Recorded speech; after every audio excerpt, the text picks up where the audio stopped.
Welcome. You're listening to the Malcontent News Russia-Ukraine War podcast, the show that cuts through the fog of war and updates you about the ongoing conflict in Ukraine. Don't forget to like, comment, and subscribe on Apple Podcasts, Spotify, and Google Podcasts. Hello, I'm Marina Yevshan, co-host of the Russia-Ukraine War Report podcast, and today is March the 7th, 2024. It has been 3,692 days since Russia started covert military operations in Crimea, 10 years and 16 days since the start of the Russia-Ukraine war, and 2 years and 13 days since Russia expanded its war of aggression. Today's podcast looks at events that happened on Wednesday and Thursday morning. During the podcast, you will find the Russia-Ukraine war map helpful to visualize the areas discussed. A link is in the podcast description. The Russia-Ukraine War Report is compiled by our team from around the world. Today's report includes information from our direct contacts and journalists in Ukraine, the Russian Ministry of Defense, the General Staff of the Armed Forces of Ukraine morning reports, operational commands north, south and east of Ukraine, open source intelligence, our in-house team of analysts and geospatial experts, and pro-Ukrainian and pro-Russian mail bloggers and social media channels with a track record of trying to be accurate. We have one mission, the truth, because the truth matters.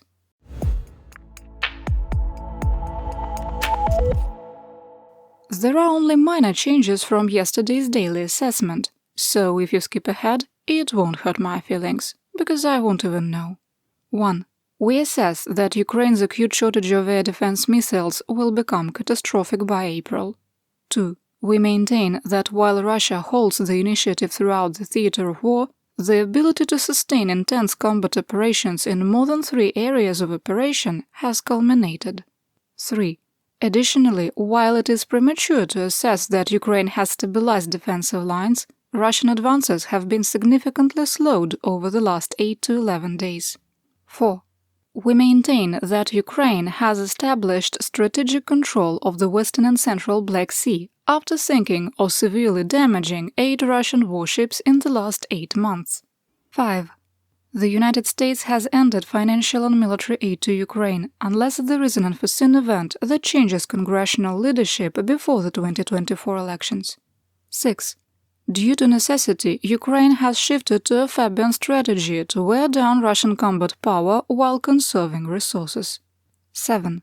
The Kremlin is preparing to complete the transformation of the governmental structure into a dictatorship, culminating after the results of the sham presidential elections are released. 8.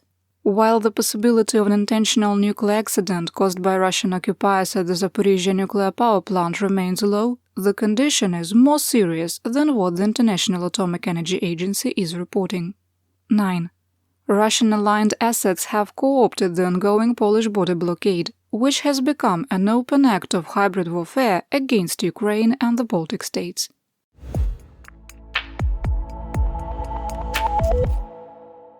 We begin today's war report in Kharkiv and Luhansk Oblast, starting in the Kupiansk area of operation, also known as AO. The Russian Ministry of Defense reported fighting near Sinkivka with no change in the situation. A video geolocated northwest of Orlyansk showed Russian troops occupying a tree line under attack by Ukrainian tanks supported by artillery and drones, forcing their withdrawal. Fighting restarted east of Tabaevka, with Russian mercenary blogger Wogonzo claiming Russian troops were forced to withdraw from 3 defensive positions. No pictures or videos, so we didn't update the war map. Russia targeted civilian housing in Borova, striking the settlement with an Iskander-M short-range ballistic missile. A pensioner was killed and 7 people were wounded, including 4 children. In the Kremennaio of Luhansk Oblast, Russian forces continue defensive operations east of Terny and Yampolivka, with no changes in territorial control. North of Kremenna, a Russian 1L-219 Zoopark 1 counter-battery radar in occupied Krasnorechensk was destroyed by drone-directed rocket fire. We've got it on video, and there's information in the podcast description on how to become a subscriber. In the Lysychansk AO, Russian forces tried to advance on Belogorivka from the southeast, without success. Chechen forces are fighting in the area, and they released a TikTok-worthy video of firing rocket-propelled grenades at a bush, or a tree, or a rock. I have no idea what they were shooting at, but it wasn't Ukrainian troops. Insurgents reported that rockets fired by HIMARS hit a Russian ammunition depot for the 4th Tank Division in occupied Mystky. NASA Information for Resource Management Systems backed up the claim, indicating there was a significant fire at a complex of barns in the southern part of the settlement. In occupied Holubivka, a microbus carrying 8 people to a funeral struck a landmine, killing 5 and wounding 3. Holubivka and the surrounding area has been under occupation since 2014.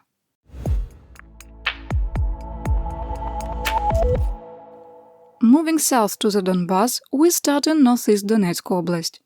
In the Severskoye, Russian forces using reconnaissance and force attacked Ukrainian positions near Spirne. They suffered losses and retreated to their defensive positions. In the Bakhmut area, heavy fighting continued in Ivanivsk. The situation remains difficult for Ukrainian forces, but Russian troops didn't make additional advances. In the Klishchiivka area, intense positional fighting continued north and east of Klishchiivka and east of Andriivka. Pokrovsk was hit by 4 Russian S-300 anti-aircraft missiles used for ground attack, damaging 11 high-rise apartment buildings, 3 homes and 3 administrative buildings. In southwest Donetsk Oblast, Russian forces have not made notable gains in the Avdiivka area for the 5th day in a row. Almost 90% of the 76 ground attacks Russia initiated theater-wide were from Avdiivka to Kharkiv and Zaporizhzhia. The Russian VKS, that's the aerospace forces, carried out 33 airstrikes across the same region, a significant reduction from March 1st. In occupied Kamianka, the Ukrainian 3rd Separate Assault Brigade launched a drone swarm attack on a Russian artillery battery, not a single battery, an entire company. 2 D-20 and 4 D-30 Taut howitzers were damaged or destroyed. We link to the video showing the attack. West of Avdiivka, fighting continued on the eastern edge of Berdichi, east of Semenivka, in the western part of Orlivka, and on the eastern edge of Tonenke, with no Russian advances noted. Further south, Russian attempts to advance deeper into the eastern part of Pervomaiske and towards the Ukrainian firebase at Nevelske continued without success. In the Vuhledar area, Russian forces were pushed back to the mineshaft complex south of Krasnohorivka and were forced to withdraw from a tree line northwest of Mariinka. The VKS bombed Krasnohorivka with at least 1 Fab 1500 UMPK glide bomb and hit Georgievka with multiple Fab 250s. Wogonzo claimed that fighting was ongoing in Pobeda, indicating Ukrainian forces had pushed back into the village. Russian forces made an attempt to advance into Novomykhailivka from the southwest after becoming stuck in the center and on the eastern edge of the settlement. The latest attack ended catastrophically, with a video showing 5 MTLB armored personnel carriers and a T-62 medium-duty tank destroyed. A Ukrainian armored fighting vehicle was lost during the defense.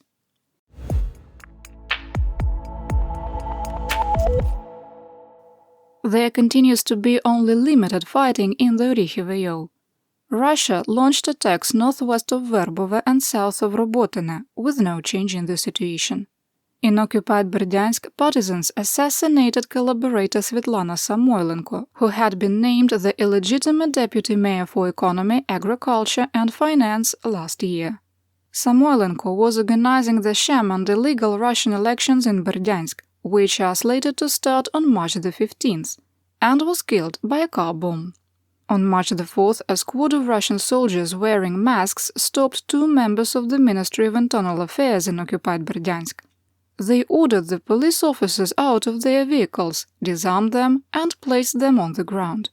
The soldiers' company commander arrived and ordered them to release the officers immediately, and they leapt together. The reason why this happened is unclear, and occupation officials claim that the 5 soldiers are being held in custody for, quote, violence against government officials. The Director General of the International Atomic Energy Agency, Rafael Grossi, met with Russian President Vladimir Putin in Sochi to discuss the situation at the Zaporizhzhia nuclear power plant.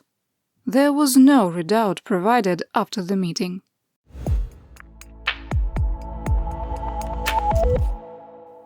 The Prime Minister of Greece, Kyriakos Mitsotakis, came under fire in Odesa while visiting with President of Ukraine Volodymyr Zelensky.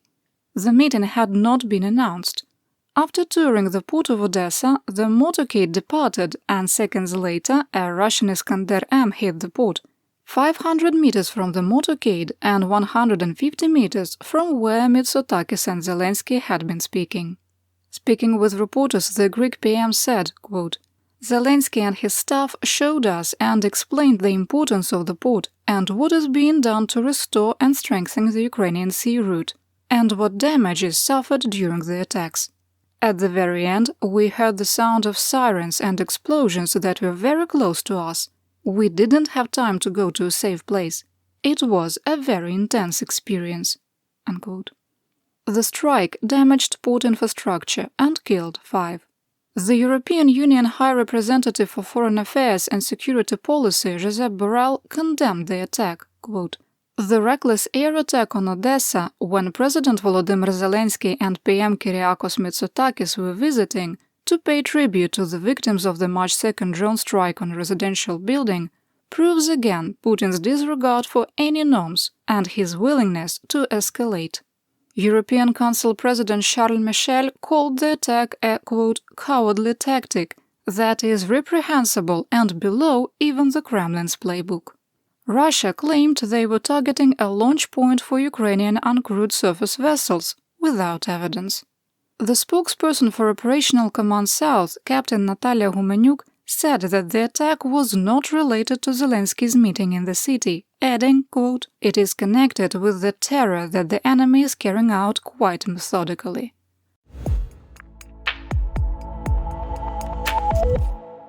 Polish farmers protested in Warsaw, blocking roads, lighting tires on fire, throwing cobblestones at police, and attempted to storm the parliament building. Police deployed tear gas, pepper spray, and flashbang grenades and arrested dozens. Farmers said they were protesting unrestricted imports from Russia, Belarus, and Ukraine, and the European Union's Green Deal, which has created economic hardship. Outside the Prime Minister's office, protesters burned a coffin with the inscription, quote, "Farming. It survived for 20 years. It was killed by the Green Deal." Polish protesters continue to block the movement of trucks to checkpoints on the border with Ukraine, keeping the Shehynia checkpoint completely closed. They are also blocking cars from entering Poland through the Yagodin checkpoint. Ukraine has offered concessions to the EU in an attempt to end the protests.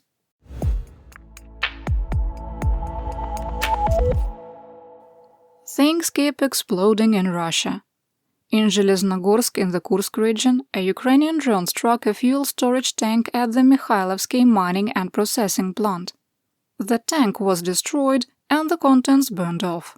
In Shagonar in the Tiva Republic, the Shagonarsky combined heat and power plant catastrophically exploded in an industrial accident.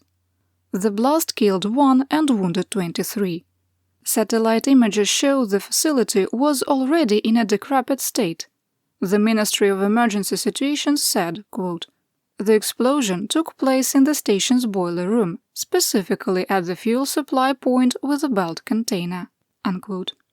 Based on the videos and the information from Russian officials, it appears a coal dust explosion tore the plant apart.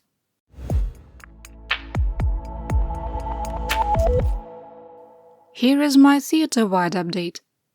Using their nuclear threat playbook, Moscow had Kremlin spokesperson Dmitry Peskov walk back recent statements. Russia will only use nuclear weapons, quote, "if something threatens its existence," Peskov told reporters.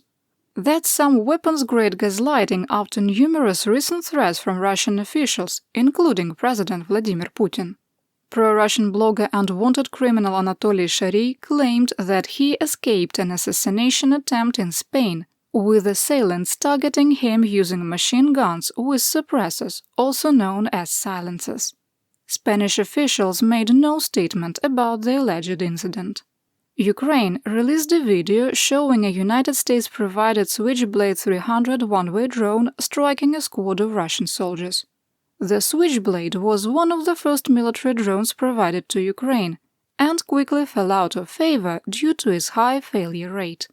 In 2023, the US government cancelled future orders, in part because the operator station is $53,000 and each switchblade costs $6,000. Ukraine has brought the cost of a controller to under $1,500 and the cost of a one-way drone to $500, with nearly identical capabilities. Ukraine released videos and pictures of the Mach 6 Sea Baby uncrewed surface vessel called Avdiivka. The new drone has a 1,000-kilogram warhead and an operating range of 1,100 kilometers. The USV has entered serial production with 35 already built. How much boom is 1,000 kilograms? The United States Mach 48 torpedo's warhead is only 293 kilograms. The Dorset Tank Museum in the United Kingdom reversed-engineered Soviet-era tank parts, enabling the production of replacement tank tracks and other critical parts Ukraine needs for its war effort. Germany is joining the Czech Republic's initiative to buy ammunition for Ukraine. Bloomberg reported that the funds to purchase 500,000 155mm and 300,000 122mm artillery rounds are almost fully raised and that the desperately needed munitions can be delivered, quote, within a few weeks. Shipment of 100 Bulgarian BTR-60 Soviet-era armored personnel carriers to Ukraine has started. The country is going to provide Ukraine with two S-1 Gvozdika self-propelled howitzers, which interestingly use 122mm ammunition, and BRDM-2 amphibious infantry mobility vehicles.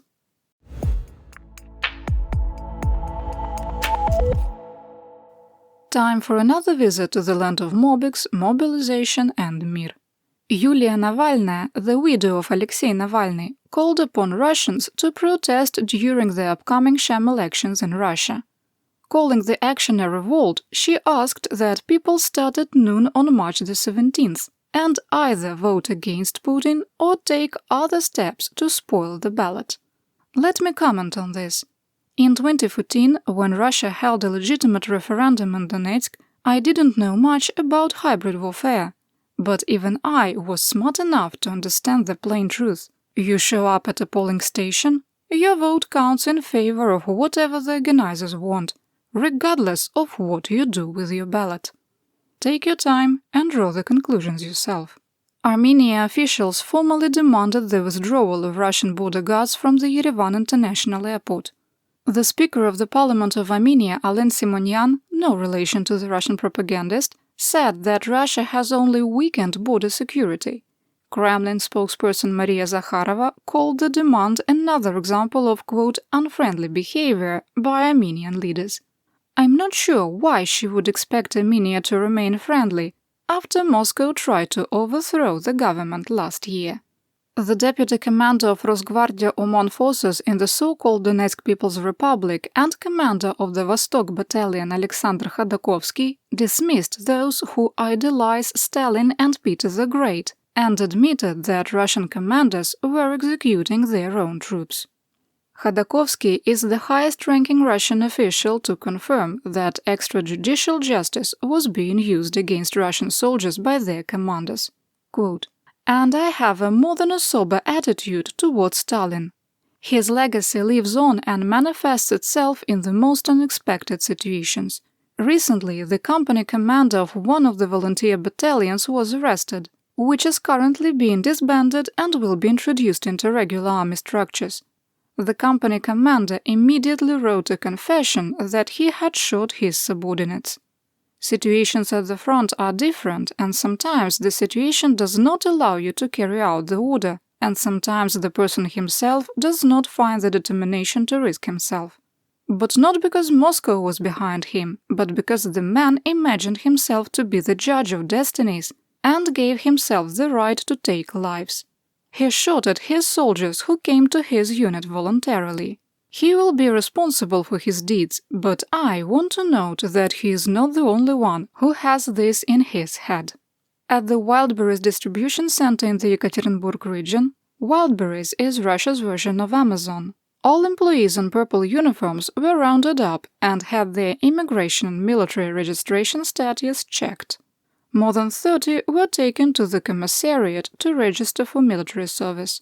Russian state media reported that worksite raids just in Yekaterinburg have brought 600 migrants into the ranks of the Russian Federation Armed Services since December.